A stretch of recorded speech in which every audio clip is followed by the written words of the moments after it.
Við höfum gert nokkra þætti hér á samstöðinni stöðu íslenskunar og margt fólk komið að því borði, enda mikilvægt og brýnt menningamál.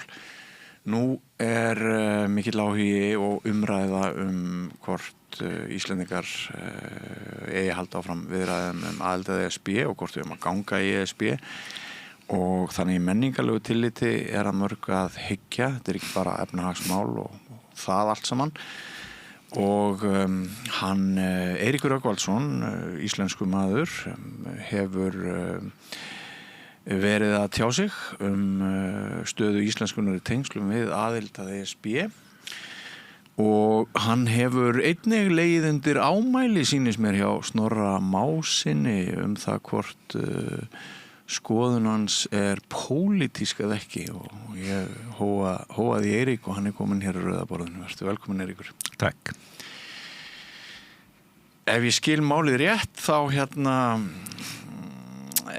hefur þú birt svar á Vísindavefnum, ekki satt?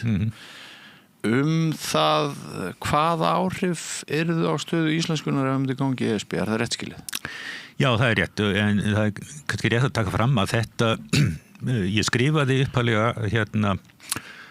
í Facebook-hópin minn, Málspjall, fyrir rúmum 5 árum, pistil þetta. Þá var náttúrulega innganga í Evrópusambandið ekki á dagskrá, en bara skrifaði pistil þetta, hvaða áhrif innganga í Evrópusambandið myndi hafa á íslenskuna, ef einhver. Ef einhver, já. Og svo, sem sagt, hafði Vísindavefurinn samband við mig nýlega og spurði hvort að mætti ekki nota þennan pistil svona í grundvallaratriðum sem svar við spurningum sem að þau hefðu fengið, sko. Já. Þannig að það var ekki eins og þú að trana þér fram núna til þess Nei, það var það ekki, eins og ég segi, þetta 5 ára gamall pistill svona í grundvallaratriðum. Það ágætt að halda þess til haga.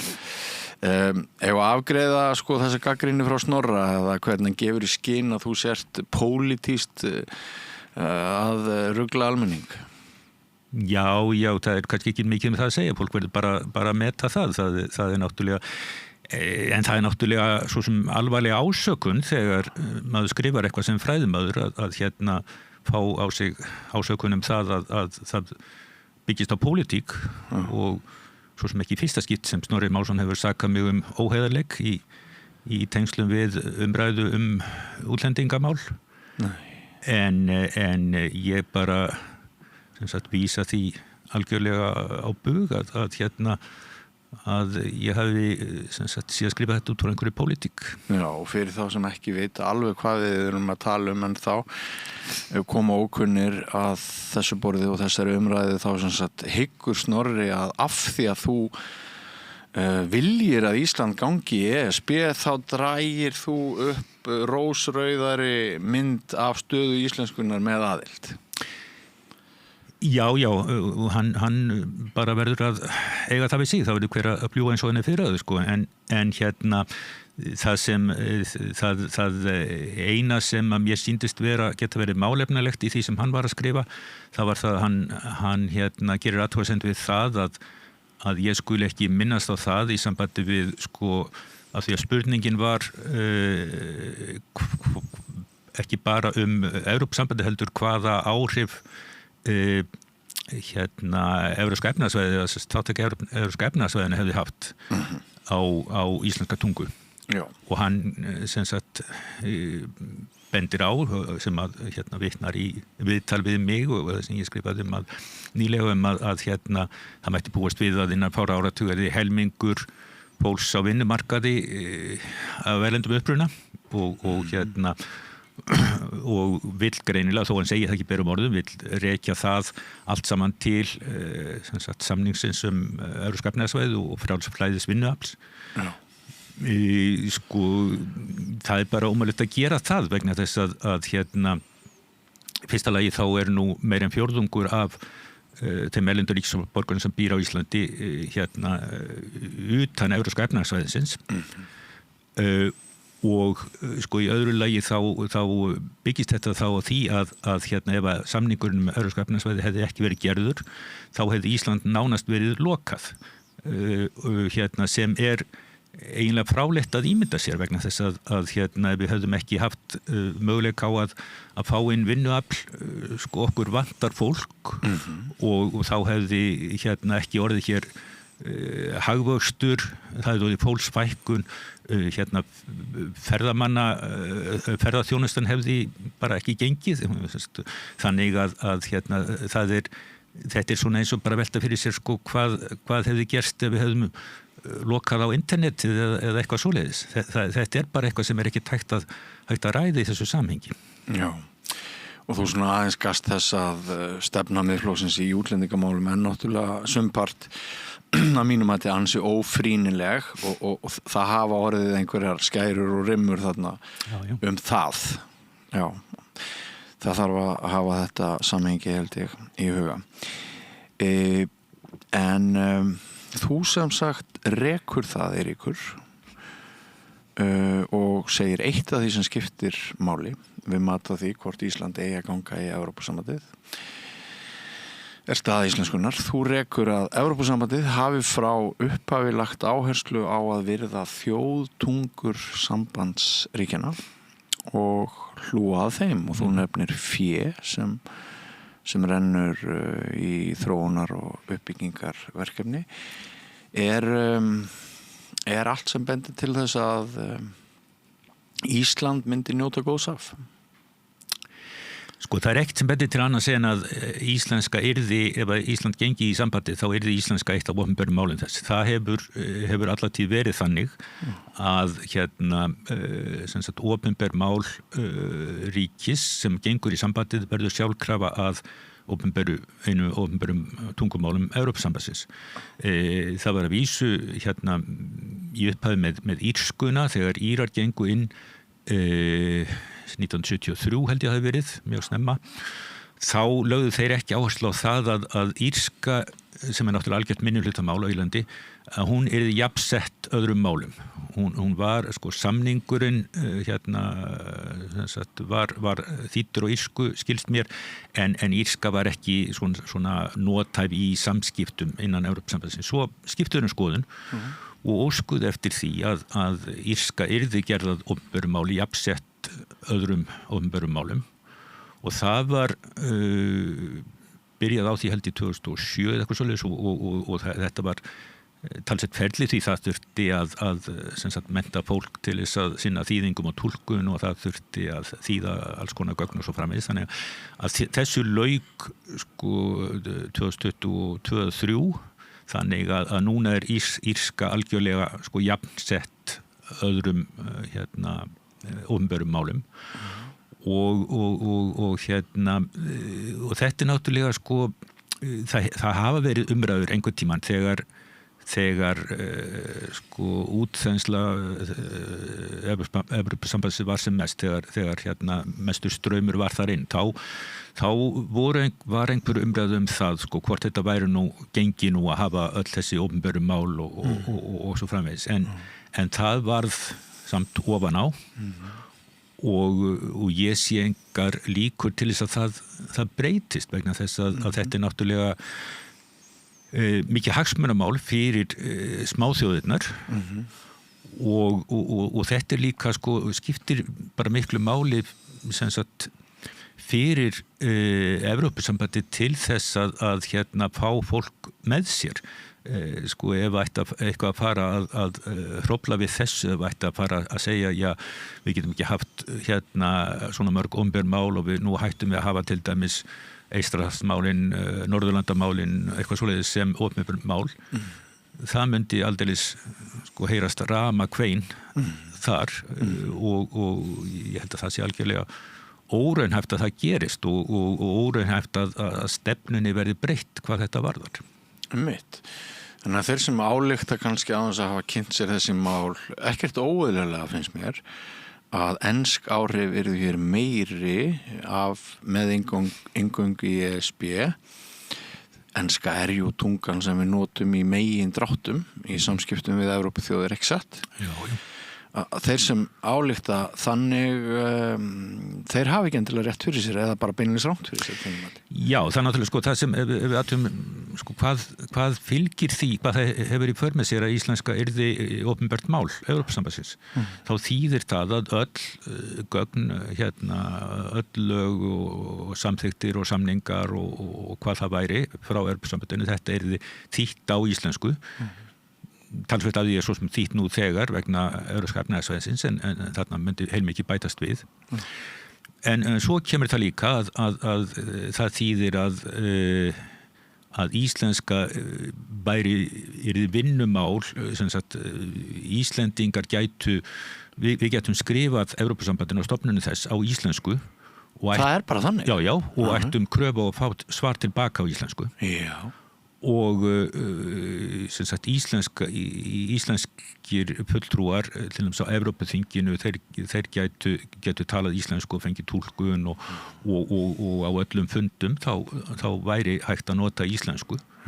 Þannig að það skiptir heilmiklu máli. Já, þarna finnst mér að sko þeir talsmenn ríkisstjórnarinnar að þeir að tveggja flokka í ríkisstjórninni sem hafa aðelda ESB á stefnuskrá sinni minnst það áhugavert sko að þessi menningarrök séu yfirleitt ekki rædd. Nei, einmitt. Og við þetta, sko þetta það sem við vitum að myndi gerast sko. Við þetta bætist að sko Evrópusambandið hefur verið með alls konar verkefni og áætlanir á sviði tungumála, sviði þýðinga og máltækni og annars slíks sem sko við höfum geta tekið þátt í að nokkru leyti vegna aðildar Evrópska efnahagssvæðinu. En sko það kæmi til miklu fleira sem við getum tekið þátt í og til dæmis sko Evrópusambandið hefur verið með alls konar stuðning við svona smáþjóðatung eða það sem þeir kalla sko less widely spoken languages eða minna notuð tungumál eða minna töluð tungumál eða eitthvað svoleiðis og til dæmis sko írska hefur notið mikils góðs af því og þá ekki meina sko ekki meina írskuna í Evrópusamstarfi heldur bara beinlínis írskuna á Írlandi og nú náttúrulega stað írskunar allt önnur en íslenskunar. Írska náttúrulega algjört minnihlutamáli en eftir sem áður þá erum við náttúrulega óskaplega mörg sem tölum íslensku og þannig að það má vel færa rök að því að hún þurfi sérstakann stuðning og mér finnst ekkert ótrúlegt að við gætum fengið ýmiss konar stuðning við íslenskuna en þetta auðvitað eitthvað sem að maður getur ekki fullyrt neitt Nei. Þú náttúrulega búin að skrifa ógrynni stöðu íslenskunar og ert nú augljóslega með hvað maður segja, kærleika, væntum þykju gagnvart tungunni fyrst og fremst að leiðarljósi náttúrulega þinnar menntunar og mörguleyti yfirburða þekkingar. Ef ég spyrði er ekki svolítið kraftaverk að íslenskan lifi? Jú, sko, ég hef átt sagt að það er ekkit sjálfgefið að sko 350-400 manna þjóð hún eigi sér sko sjálfstætt tungumál sem er nothæft á öllum sviðum öllum sviðum í sko nútíma tækni þjóðfélagi það er ekki sjálfgefið og við þurfum alltaf að vera að vinna að því að svo verði áfram og leiða til þess. Náði íslenskan að lifa af vegna þess hve duglega við höfum verið að skrifa og vegna einangrunarinnar ef einangrunin var þýðingamikil, hvað verður þá hana í ólgusjónum sem nú öllum þessum breytingum, öllu þessu nýja fólki sem hefur ekki íslensku sem fyrsta tungumál búsett hér á landi, risavaksinni ferðaþjónustu og öllu því. Ég veit sko, það auðvitað ýmsar ástæður fyrir því að íslenskan lifði og breyttist minna heldur en grannmálin og einangrunin eitt af því skrifin annað og margt fleira sem skiptir máli en þetta auðvitað allt saman breytt og það nú ég hef nú og við Sigríður Sigurjónsdóttir prófessor sem voru með stórt rannsóknarverkefni fyrir nokkrum árum um áhrif ensku á íslensku skrifað ýmsar greinar þar sem við erum að benda á að sko hvað þrýstingurinn á íslenskuna hefur aukist gífurlega bara á fáum árum, síðast svona 15 árum kannski og það stafar af tvenns konar breytingum, annars vegar breytingum á tækni sviðinu, það eru netið og snjallsímar tölvuleikir og allt mögulegt slíkt og svo hins vegar þjóðfélagsbreytingum sem eru þá sko fjölgun útlendinga á íslensku vinnumarkaði, það er ferðamannastraumurinn, það kennsla á ensku í íslenskum skólum og svo framvegis. Þetta allt saman skapar gífurlegan þrýsting á íslenskuna sem ekki hefur verið áður og spurningin hvernig við bregðumst við því og ég held aðeins ég geti náttúrulega áslag ég geti auðvitað ekkert fullreynt það, ég held að þetta sko gæti verið ef við gengjum með Evrópusambandið þá held ég að þetta gæti verið sóknarfæri þar að benda á þetta hvað og til þess að reyna að fá einhvern stuðning við íslenskuna. Já. Ég mér láðist að geta tæknibreytingarna og auðvitað spyr maður sig álítinna spurninga vitandi að til dæmis yngri kynslóðir eru í enskum málheimi á internetinu, félagsmiðlunum og því öllu. Held ég að ég geti fullyrt meiri hluta oft, bara ef við tökum eitt sólarhring, að þau séu að skoða meira af ensku efni en íslensku og við náttúrulega greinum báðir þessar breytingar sem verða á tungunni. Ég hef stundum sagt að mér finnst ég hitta krakka sem hugsa á ensku, þýða síðan hugsun sína yfir á íslensku og útkoman verður, eins og við gömlu kallarnir myndu segja, lítið bjöguð. Hvað er hægt að snúa þessu við? Já, en sko það kostar átak. Það náttúrulega sko það var í gangi núna máltækni átak ríkisstjórnarinnar sem að sko beygðist stuðlaði að því að gera íslensku gjaldgenga í tækni heiminum og með góðum árangri og sko ég held að sé alveg óhætt að halda því fram að einmitt sko skýrsla sem var unnin á vegum Evrópuverkefnis sem ég tók þátt í á sínum tíma sem fulltrúi Íslands, skýrsla sem heitir Íslenska á stafrænni öld, kom út 2012, að hún hafi átt talsverðan þátt í því að sko ýta þessu átæki úr vör, sem sagt að opna augu vegna þess að það voru gerðar 30 slíkar skýrslur, sambærilegar skýrslur fyrir öll mál, opinber mál Evrópska efnahagssvæðisins og þar kom í ljós hvað íslenska stóð í raun að vera illa í tækniheiminum miðað við önnur mál. Hún var í neðsta sæti. Og ég held að þetta hafi átt sinn þátt í að opna augu stjórnvalda fyrir því að það þyrfti eitthvað að gera. Og sko þetta er dæmum eitt sem hefur verið gert en við þurfum auðvitað bara að gera miklu meira. Já. Sko lestrarstund með börnum á íslensku, mann skilst að hún hafi vikið á mörgum heimilum. Já, það kann að vera og það var nú eitthvað verið ánægilega fréttir núna af bókamarkaðnum að þar hafi selst óvinni mikið af barnabókum og vonandi en veit þá gott en það er líka sko það þarf að hampa bókum miklu meira og ég var nú ekkert að skrifa það og fleiri hafa talað það að sko ef maður skoðar fasteignaauglýsingar eins og ég gerði í fyrra stundum myndir úr íbúðum þú sér aldrei bækur Nei það er ekki smart það er ekki verið að flagga þeim sko. Það safnar ekki það eru bara vesen sko. Þannig að við þurfum að breyta þessu við þurfum að sko gera það eftirsóknarvert og smart að vera með bækur upp alla veggi Já, þetta er mjög góða punktur Svo varst það þú eða var það einhver annar sem að ég las daginn sem var með pælingu að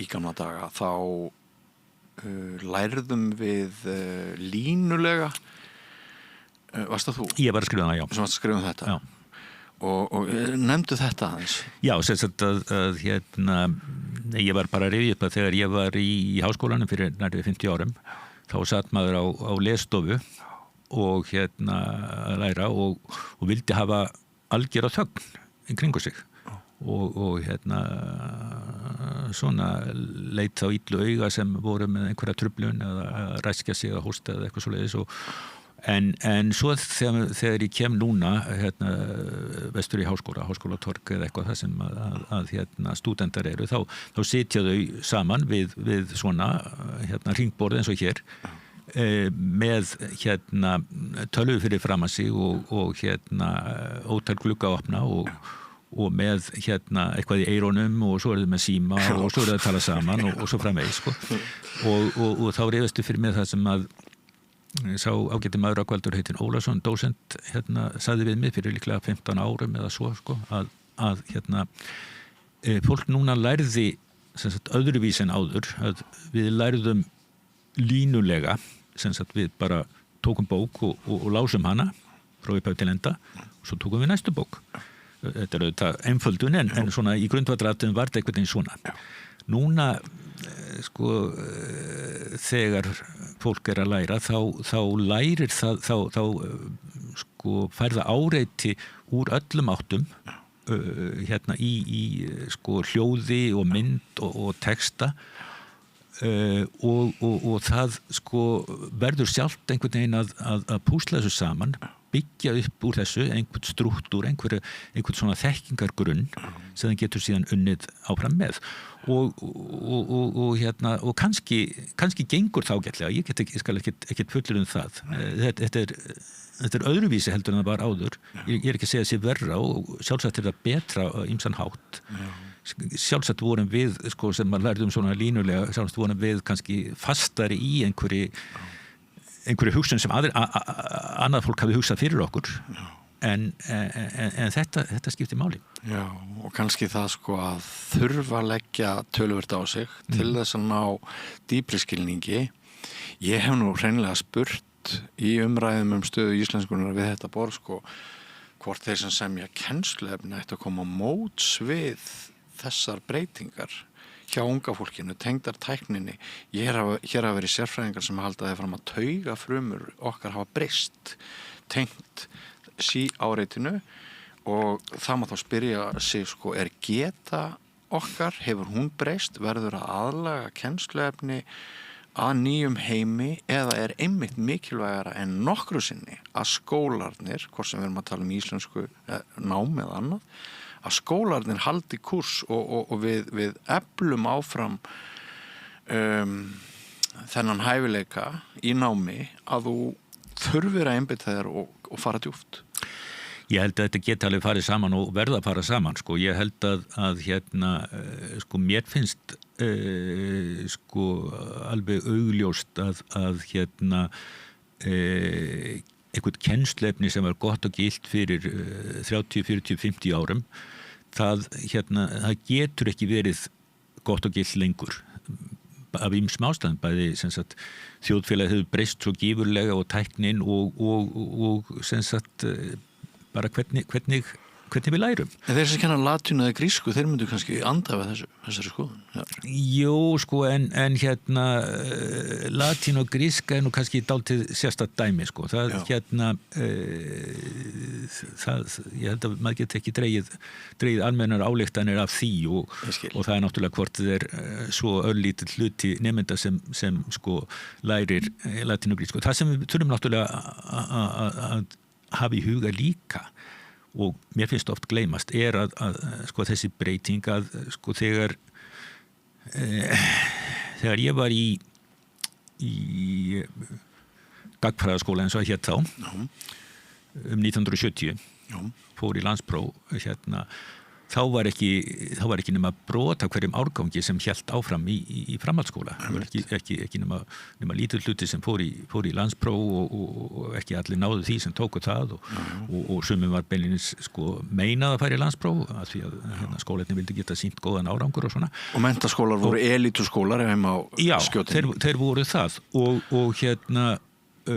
núna náttúrulega fer allur árgangurinn í framhaldsskóla og auðvitað það alltaf þannig að það ákveðin hluti nemenda sem plumar sig sko hvernig sem aðstæður í raun og veru sko en það sem að sko maður spyr ráða allir nemendur við þetta sko að taka við þessu fjölbreytta áreiti og púsla því saman sko ég er ekki neinu vafa að nemendur í latínu og grísku gera það sko en gildir það alla þennan fjölbreytta hóp. Já, sem leiðir til annarra spurningar gildir varðar mestu að sem flestir séu bornir yfir alla hjalla eða þarf líka að einblína á elítuna og getu þeirra hæfustu til þess að verða enn hæfari? Sko mér finnst þetta ekki að þetta þurfa að vera annarkort eða. Nei. Auðvitað skiptir máli að sko bara ýta undir fólk undir nemendur að þeir fái að njóta sín og nýta hæfileika sína og sem eru mismiklir og á mismöndi sviðum en við getum ekki sko sagt bara, nú ætlum bara að horfa á þessi sem eru best og láta hinn bara lönd og leið, þetta gengur ekki. Ég nefni þetta vegna þess að sko skólafólk í grunnskólum hefur sagt PISA að það er þrennt sko. Við tölum mest hvað gengur illa og hvað eru margir sem ekki ná einhverju lágmarksviðmiðum en svo eru tvær arfbreytur sem skipta líka máli.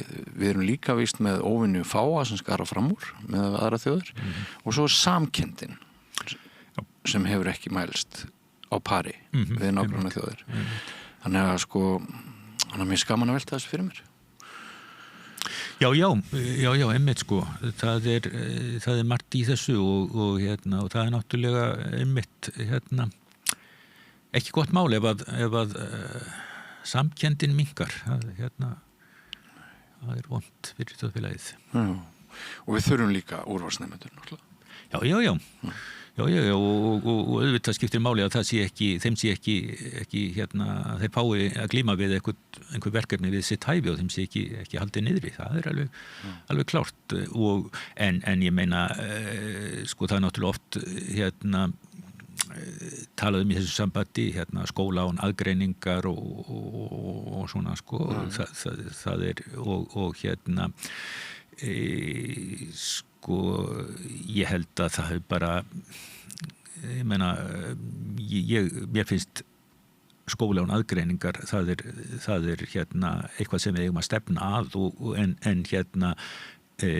það þýðir ekki þetta er raun og veru ekki mjög heppilegt orðalag á íslensku sko en það þýðir ekki að að sko öllum sé kennt það sama og sama hátt og eitthvað svoleiðis það þýðir bara að öll séu með og engin skilin eftir útundan en vandinn auðvitað sá að skólakerfi það skortir fé og starfskrafta til þess að sé hægt að sinna öllum nemendum sko nægilega vel. Já, ef framkvæmdin ekki í anda hugmyndafræðinar þá setjum við upp með vanda. Já.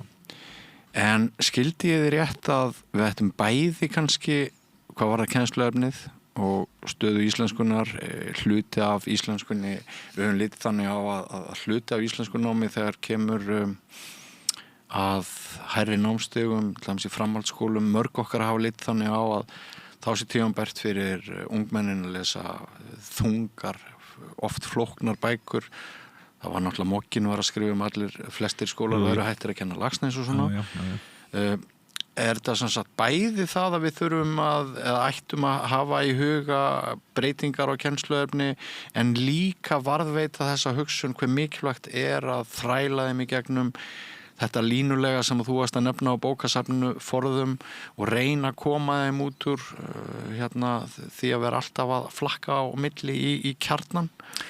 Já, ég heldur verðum að reyna að finna eitthvað jafnvægi þarna á milli sko og fyrst og fremst náttúrulega bara vera opinn fyrir sko nýjungum eins og ég held að margir kennarar séu svo sem og margir skólar en en sko okkur hættir oft til og ég man bara þegar ég var sjálfur að byrja að kenna að þá sko þá fékk ég stundum hálfgerð samviskubit ef ég var að víkja eitthvað frá því sem mér hafði verið kennt sjálfum á sínum tíma af því að mér fannst einhvern veginn að það væri og sko það sem mann kennt á unglingsárum það einhvern veginn verður dálítið svona heilagur sannleikur og það tók mig þó nokkuð tíma að rífa mig frá þessu og sko fara að hugsa sem svo nei, nú bara sko ýmislegt breytt og þetta sem mér var kennt það var gott og gilt á sínu tíma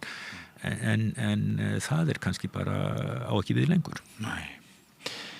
Hver ráðlegging þín til stjórnvalda hér innanlands og skólastjórnenda og bara svona almennings líka burt sig frá því hvort það verður hlutskipti í Íslendingagangi í ESB eða ekki? Hvað svona, ef ég gef þér nokkrar mínútur til þess að tala við kalla það óskalista sko. Já, ég veit það ekki, það nú margt sem verður hægt. Ég náttúrulega mikið talað fyrir því að við leggjum miklu meiri áherslu á að kenna íslensku sem annað mál og ég held að það sé mikið atriði og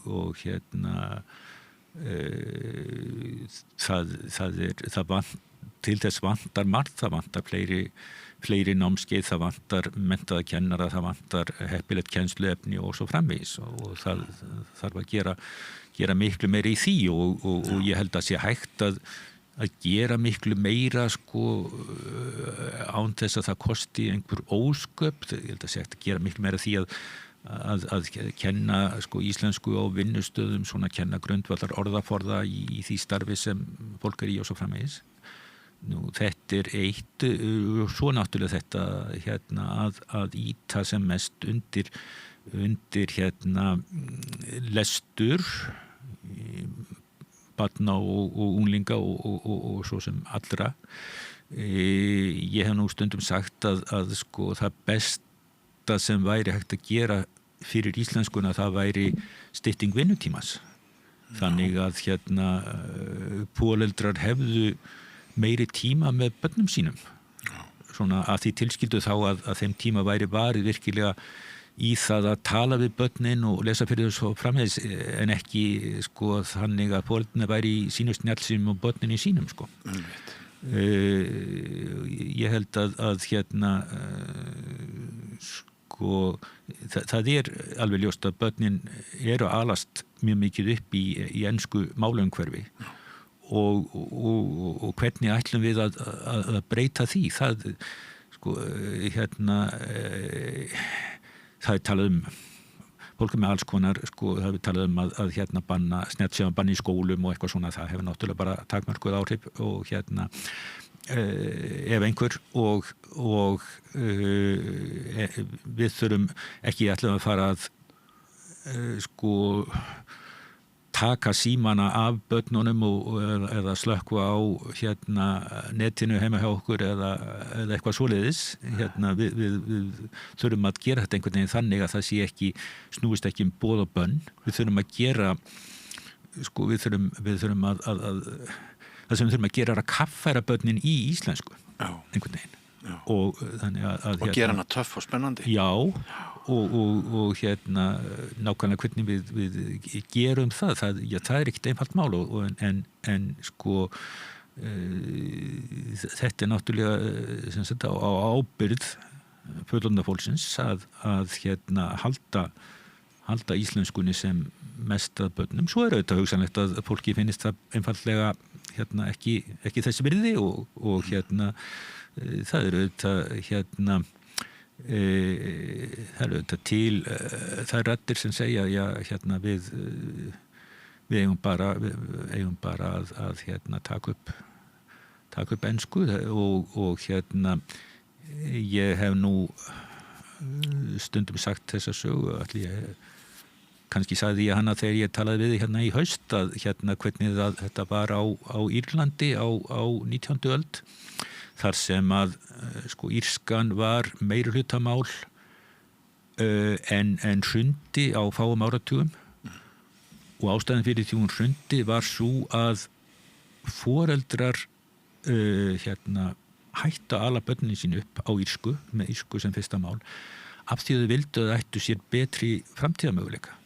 Sáu það að framtíðamöguleika þeirra væru miklu meiri ef þau væru alin upp með ensku sem fyrsta mál. Praktískara. Já. Og ég hef svo sem heyrt svona raddir hér á Íslandi mjög fáar en þær heyrðu stundum fyrir hrun í bólunni allt þetta fara hér fram á ensku það væri hagkvæmt. Já þannig að það er svona margs að gæti þessum. Það er margs að gæta. En þetta sem þú nefndi fyrst, ég veit ekki hvort það kom fyrst upp í hugan hjá þér, eða hvort það var til þú nefndir það fyrst, þetta með, sko, með íslensku sem annað tungumál og kennslu að sko við höfum náttúrulega eins og með sumt að þegar verða hraðabreytingar í íslensku samfélagi þá bara þær verða en við hvorki hugum nægilega vel að því að undirbúa þær eða fylgja þeim eftir með einhvers konar stuðningskerfi. Þetta sem við höfum verið að tala sko, ég veit ekki, er þetta ekki 50.000 innflytjendur sem koma bara í rauninni á einu litlu korteri sko já.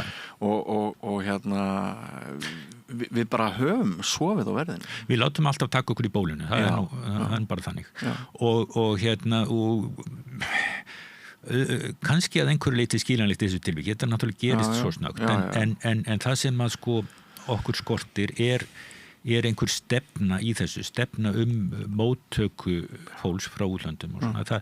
Það liggur fyrir, það var mótuð í lok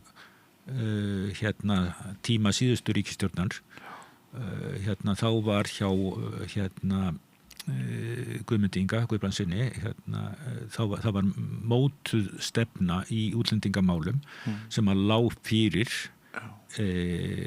sem sagt hausti 2024 og átti að inngildinguna og ýmislegt svona viðamikið stefna og sem hafði verið unnin að mér skilst í víðtækur samráði. Ég man eftir blaðamannafundi þetta. Var þessu aldrei hrundið í framkvæmd? Nei, vegna þess að svo féll stjórnin og þetta lenti einhvern veginn utangarðs.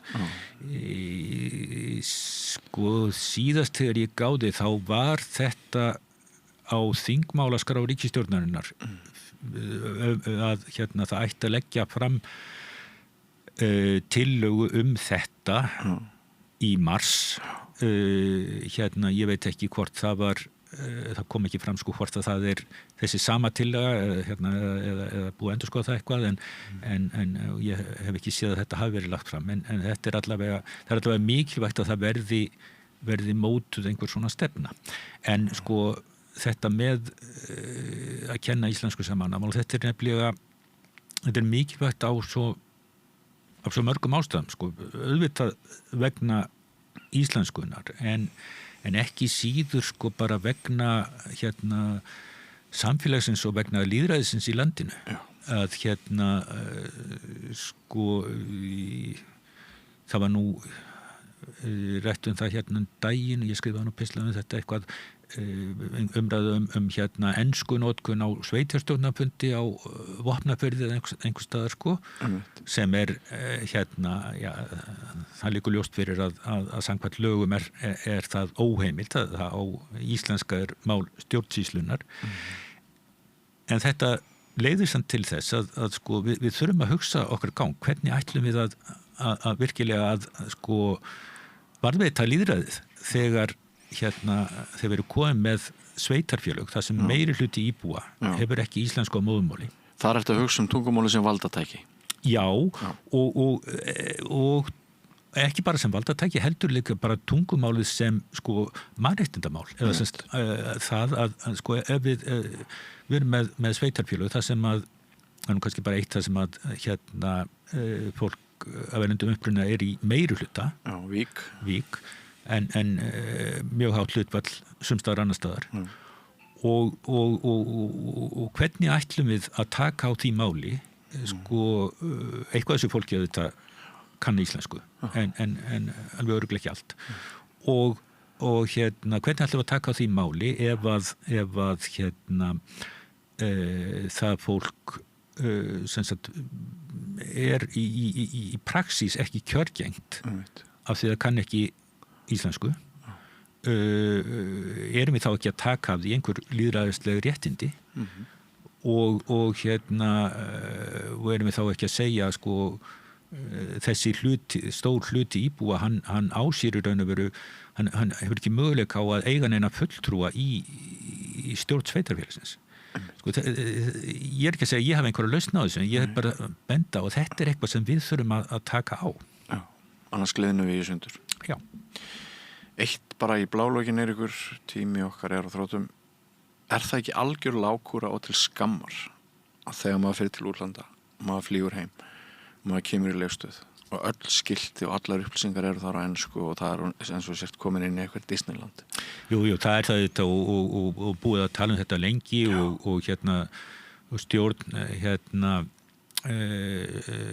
Ísavía hún lýsti því yfir einhvern tíman undir þrýstingi frá ráðherra að þetta allt komið í búið að breyta þessu öllu nú man ekki hvenær það átti að vera hvort það var 2024 eitthvað svoleiðis, það allavega sá tími liðinn svo var verið að gera athugasemdir við þetta núna í haust og þá sagði Ísavía að þetta hefði nú tafist af einhverjum ástæðum en mér minnir að næsta tímasetning sé 2027 eða eitthvað svoleiðis. Ég fór þarna daginn og það var jú, það var búið að breyta einhverjum skiltum þannig að íslenska var ekki lengur sko með minna letri heldur en enskan en hún kom samt á eftir enskunni þannig að og mér fannst þetta nú svona ekki nóg gott því að eins og því við nefndum írsku áðan það náttúrulega sko Írlandi þá er alltaf írska fyrst sko þó að sé ekki nema hún sé ekki nema sári lítill hluti þjóðarinnar sem á hana að fyrsta máli. Maður sko speglar hugarheim barns bara vístölufjölskyldan skreppur út til tenni og búin að nurla sama fyrir vikuferð og kemur tilbaka og við erum að tala hvernig sko við getum gert tungumálið töff og spennandi og áhugavert og skilabóðin sem að barni fær þarna þegar kemur aftur tilbaka það er bara ennst kjaftaði. Það nefnilega það sko, ég hef oft sagt þetta líka sko, svona til dæmis auglýsingar eins og sko þeir eru auglýst sko Black Friday og Singles Day og allt þetta dót sko á ensku.